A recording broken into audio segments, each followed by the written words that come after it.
kudune damkar iki. Lah iki kudune damkar, nek ora damkar ya ora iso no. Few moments later.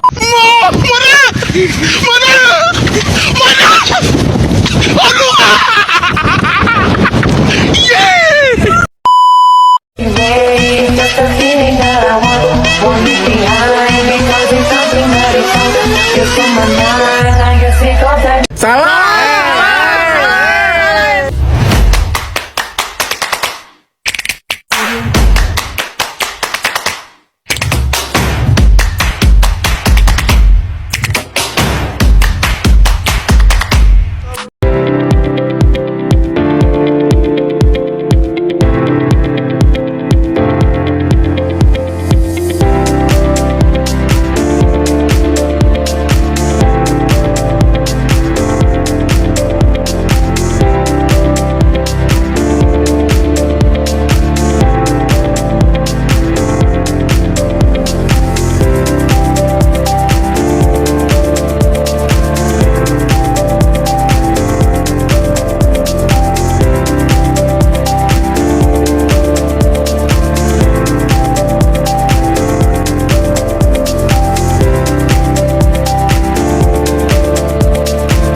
Video ini kami buat untuk memenuhi tugas mata kuliah kriminologi dengan dosen pengampu Bapak Helmi Zaki Mardiansyah, SHMH.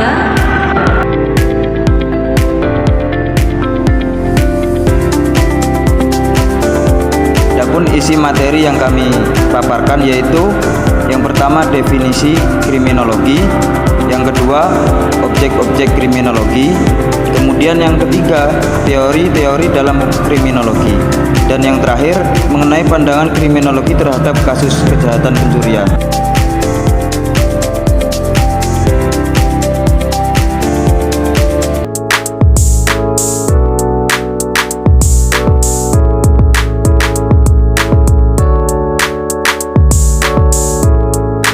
Sebelum kita mempelajari lebih dalam mengenai kriminologi, sebenarnya apa sih kriminologi itu? Kriminologi menurut bahasa yaitu ilmu pengetahuan yang mempelajari mengenai kejahatan. Kriminologi terdiri dari dua suku kata yaitu crime dan logos. Crime berarti kejahatan dan logos berarti ilmu pengetahuan. Adapun definisi kriminologi menurut beberapa ahli antara lain yaitu yang pertama menurut W.A. Bonger mengatakan bahwa kriminologi adalah ilmu pengetahuan yang bertujuan untuk menyelidiki gejala kejahatan dalam ruang lingkup seluas-luasnya. Menurut Sutherland, kriminologi yaitu keseluruhan ilmu pengetahuan yang berkaitan dengan perbuatan kejahatan sebagai gejala sosial, serta mencakup proses-proses perbuatan melanggar hukum dan reaksi atas perbuatan pelanggaran hukum tersebut. Selanjutnya, menurut Noack, kriminologi adalah ilmu pengetahuan tentang perbuatan jahat ataupun perbuatan tercela yang menyangkut orang-orang yang terlibat dalam perilaku jahat ataupun perilaku tercela tersebut. Noack mengatakan ruang lingkup kriminologi meliputi sebab-sebab kejahatan, gejala-gejala kejahatan, akibat kejahatan, dan tingkah laku tercela. Dan yang terakhir, pendapat dari Walter Reckless menyatakan bahwa kriminologi ialah sebuah pemahaman mengenai ketertiban individu dalam tingkah laku delinquent atau tingkah laku jahat, serta pemahaman mengenai bekerjanya peradilan pidana.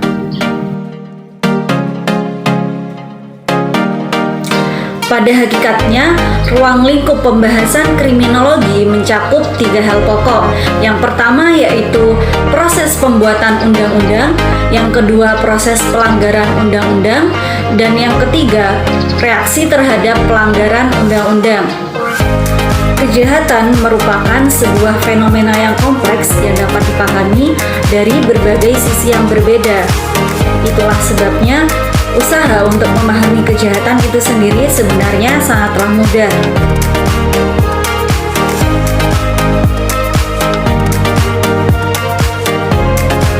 Sementara itu, Aristoteles menyatakan bahwa kemiskinan menimbulkan kejahatan dan pemberontakan. Kejahatan yang besar tidak diperbuat untuk memperoleh apa yang perlu untuk hidup, tetapi untuk kemewahan.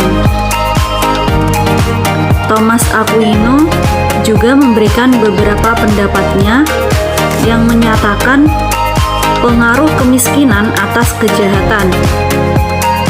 Maksudnya adalah ketika seseorang telah terbiasa hidup kaya untuk kesenangan dan memboros-boroskan kekayaannya, maka apabila suatu hari seorang tersebut jatuh miskin, akan mudah untuk menjadi penjahat. Jadi dapat disimpulkan, definisi kriminologi yaitu sebagai ilmu pengetahuan yang menekankan untuk memahami dan menganalisis sebab-sebab kejahatan, perilaku tercela, serta menelusuri apa yang melatar belakangi perbuatan kejahatan dalam ruang lingkup yang seluas-luasnya.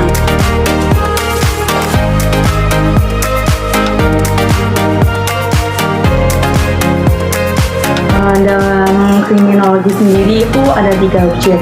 Yang pertama adalah perbuatan yang disebut sebagai kejahatan, yang kedua adalah pelaku kejahatan, dan yang terakhir atau yang ketiga itu reaksi masyarakat terhadap pelaku kejahatan maupun terhadap perbuatannya.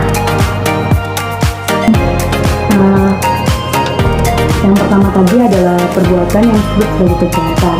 Tidak semua perbuatan dikatakan jahat, dan tidak semua juga disebut sebagai penjahat. Untuk dikatakan jahat, maka perbuatan tersebut harus disepakati oleh masyarakat dan disahkan atau diatur oleh undang-undang. Kemudian, barulah negara mempunyai hak untuk menghukum melalui penegak hukum. Yang kedua adalah pelaku kejahatan.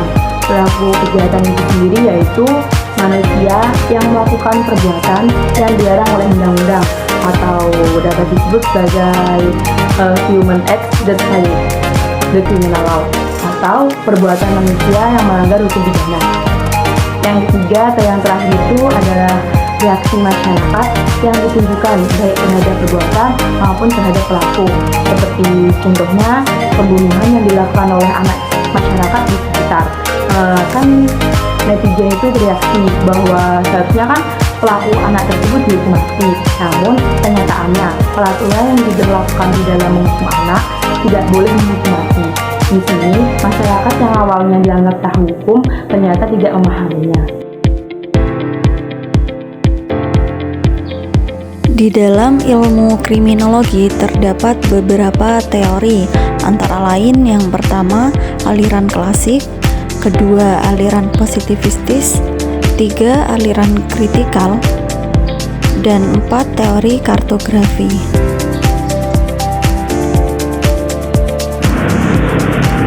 Satu, aliran klasik dicetuskan oleh Cesare Beccaria. Aliran ini memandang perilaku manusia ditentukan sebagian oleh faktor biologis, tetapi sebagian besar ditentukan oleh cerminan di mana manusia hidup. Individu atau manusia dilahirkan dengan kehendak bebas atau free will untuk menentukan pilihannya sendiri. Jadi di sini pelaku kejahatan sebenarnya telah mempertimbangkan kesenangan dan penderitaan atas perbuatan yang dibuat. Pemidanaan sebagian cara untuk mengulangi kejahatan atau control of crime dapat dibenarkan, yaitu negara dalam menghukum atas kejahatan untuk mengontrol masyarakat itu benar, namun tanpa diperhatikan kondisi pelaku.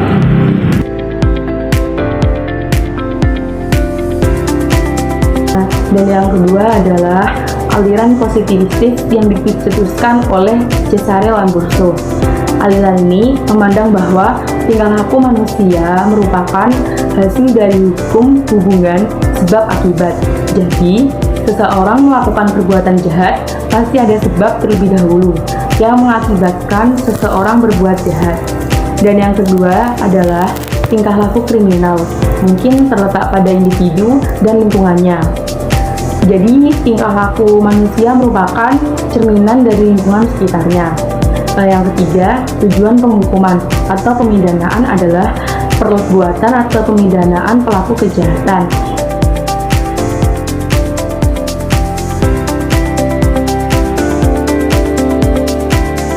Kemudian yang ketiga yaitu aliran kritikal. Aliran ini mengkritisi aliran klasik dan aliran positivistis. Aliran ini memandang bahwa kejahatan merupakan sebuah penyakit, yang mana penyakit berasal dari kuman. Dan kejahatan dapat ditimbulkan dari lingkungan. Kemudian kejahatan disebabkan akibat hukum imitasi atau meniru orang lain.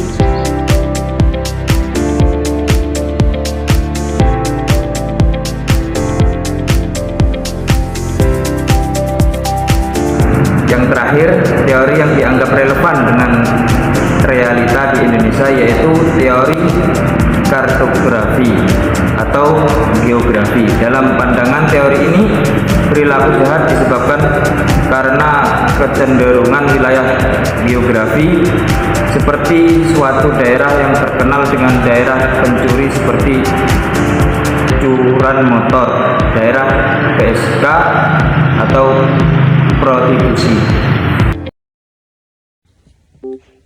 Di sini saya ambil contoh tindak pidana pencurian. Tindak pidana pencurian diatur dalam pasal 362 Kitab Undang-Undang Hukum Pidana atau KUHP yang berbunyi, barang siapa mengambil barang sesuatu yang seluruhnya atau sebagian kepunyaan orang lain dengan maksud untuk memiliki secara melawan hukum, diancam karena pencurian dengan pidana penjara paling lama 5 tahun atau pidana denda paling banyak Rp900. Dari rumusan pasal tersebut dapat diketahui bahwa kejahatan pencurian itu merupakan delik yang merumuskan secara formal atau yang disebut juga sebagai delik med formel observing, di mana yang dilarang dan diancam dengan hukum. Bentuk tindak pidana pencurian dalam Kitab Undang-Undang Hukum Pidana atau KUHP yaitu 1. Pencurian dengan pemberatan. Pencurian dengan pemberatan diatur dalam pasal 363 Kitab Undang-Undang Hukum Pidana yang yaitu 1. Diancam dengan pidana penjara paling lama 7 tahun.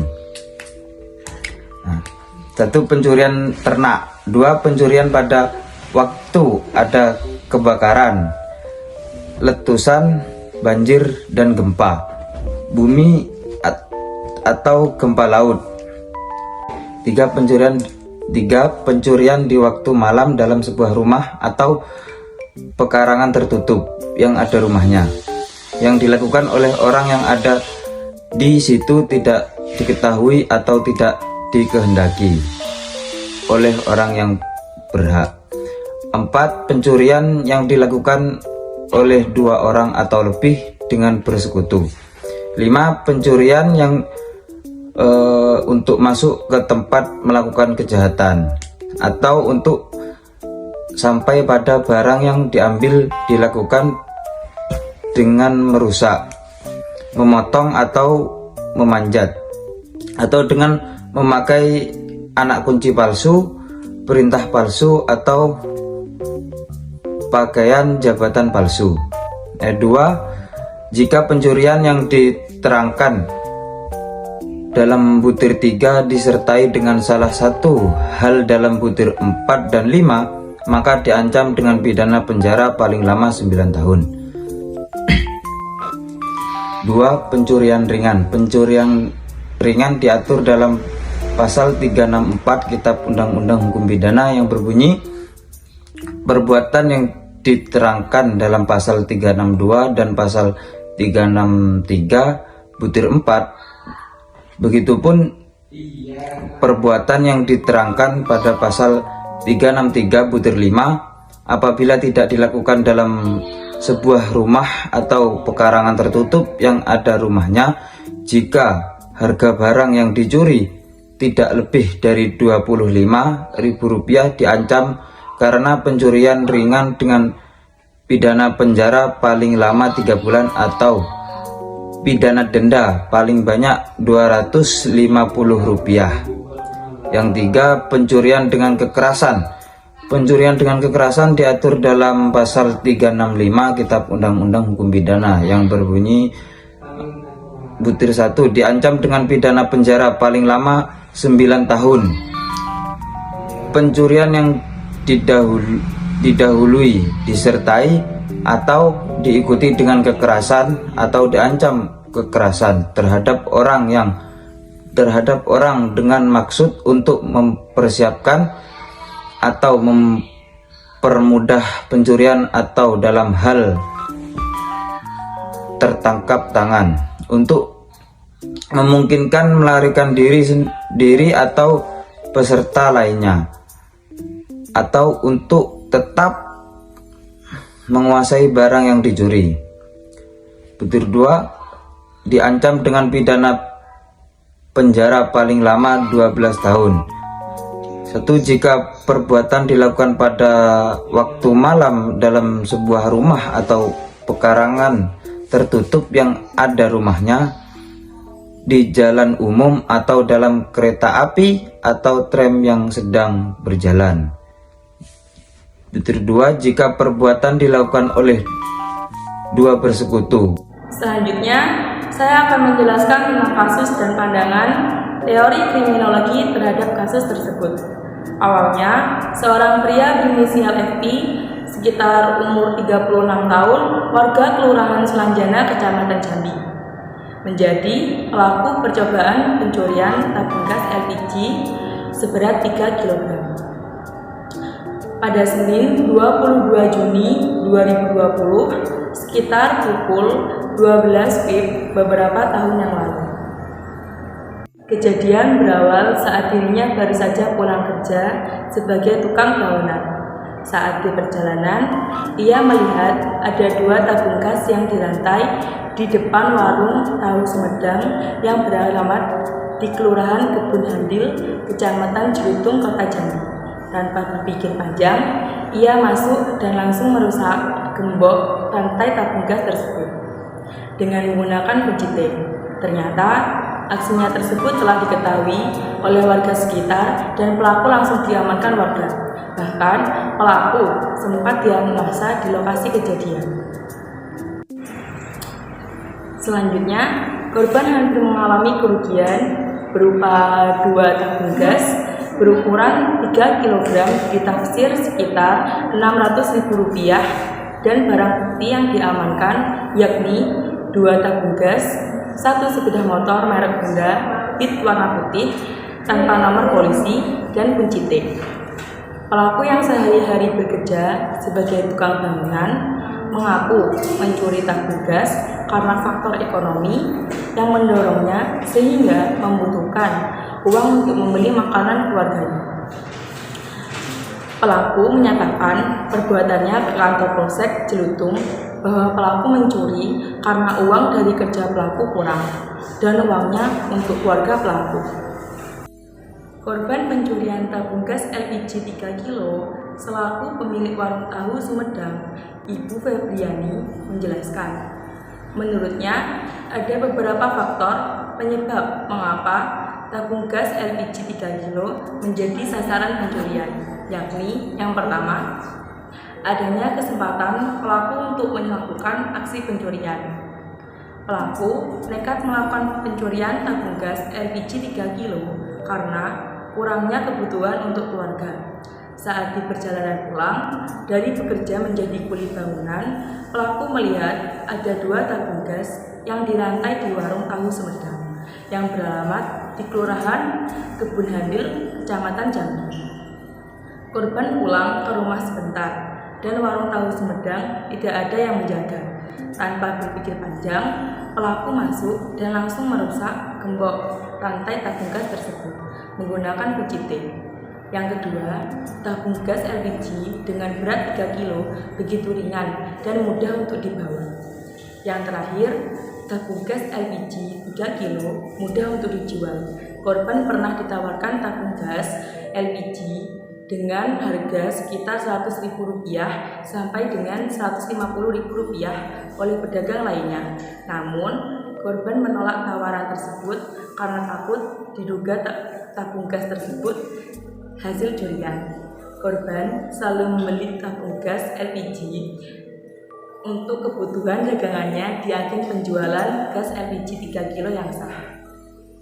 Dalam perkembangan selanjutnya, kriminologi tidak hanya memandang pelaku kejahatan, namun juga mempersoalkan mengenai mengapa kejahatan tersebut dapat terjadi.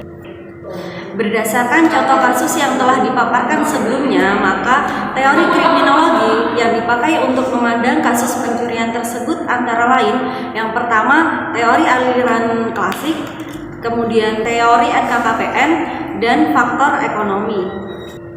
Sebelumnya telah diketahui bahwa faktor-faktor pemicu terjadinya tindak pidana pencurian tabung gas LPG 3 kg yaitu yang pertama kondisi krisis ekonomi pelaku, kemudian yang kedua adanya kesempatan pelaku untuk melakukan perbuatan kejahatan tersebut, dan yang ketiga sifat tabung LPG 3 kg yang bersifat mudah dibawa dan mudah untuk dijual. Faktor-faktor tersebut kemudian dikaitkan dengan beberapa teori kriminologi, yaitu yang pertama teori aliran klasik. Aliran ini memandang bahwa manusia memiliki sifat free will, yaitu kebebasan untuk melakukan sesuatu. Kemudian yaitu terdapat teori yang biasa digunakan oleh kepolisian, yaitu teori NKKPN.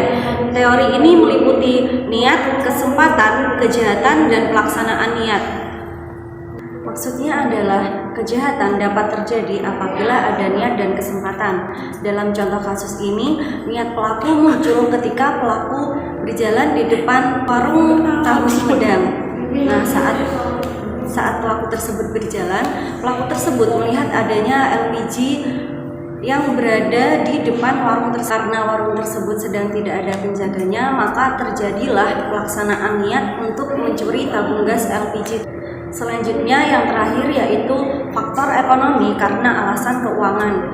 Dalam hal ini, pelaku dipaksa untuk memenuhi kebutuhan sehari-hari, namun ia tidak memiliki penghasilan yang tetap untuk dapat memenuhi kebutuhan keluarganya. Maka dengan demikian, kemiskinan dapat menyebabkan kejahatan, karena kemiskinan dan kejahatan merupakan hal yang relatif.